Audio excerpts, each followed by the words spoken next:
Sir, ಖಂಡಿತ ಈ ಒಂದು ಪ್ರಕರಣ ನಿಮ್ಮ ಗಮನಕ್ಕೆ ಇದ್ದೇ ಇರುತ್ತೆ. ನೋಡ್ತಾ ಇರ್ತೀರಾ ಏನಾಗ್ತಿದೆ, ಏನಾಗಿರಬಹುದು ಅನ್ನುವಂಥದ್ದು.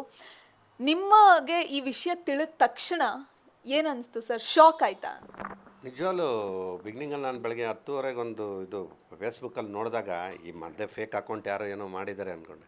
ಅನಂತರ 11:30 ಗಂಟೆಗೆ ಅಲ್ಲಿಂದ ನನ್ನ ಫ್ರೆಂಡ್ ಹತ್ರ ಕೂತಿದ್ದೆ ಕೆಳಗಡೆ. ಆಮೇಲೆ ಬಂದು ನೋಡಿದ್ರೆ ಅದು ಒಂದೊಂದೇ ಬರ್ತಾಯಿದ್ರೆ ಒಂದು ಸ್ವಲ್ಪ ಗಾಬರಿ ಆಯಿತು. ಆಮೇಲೆ ಆಶ್ಚರ್ಯ ಸ್ಟಾರ್ಟ್ ಆಗ್ಬಿಡ್ತು.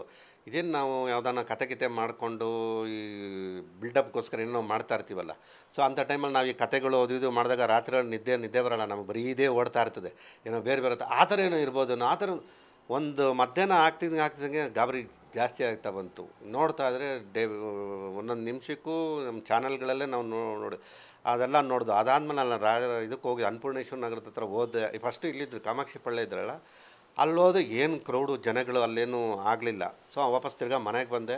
ಸೊ ಅದು ದಿನ ನೋಡ್ತಿದ್ದಂಗೆ ಭಯಗಳು ಸ್ಟಾರ್ಟ್ ಆಯಿತು. ಇದೇನು ಈ ಥರ ಮಾಡ್ಕೊಂಬಿಟ್ಟಿದ್ದಾರೆ ಇವರು, ಈ ಬೇಡದಿರೋ ಕೆಲಸ ಆಗ್ಬಿಟ್ಟಿದ್ದೀರಾ ಅಂತ ಒಂದಷ್ಟು ಭಯ ಆಯಿತು ಅವಾಗ. ಗ್ಯಾರಂಟಿ ನ್ಯೂಸ್, ಸುದ್ದಿ ಖಚಿತ, ನ್ಯಾಯ ನಿಶ್ಚಿತ.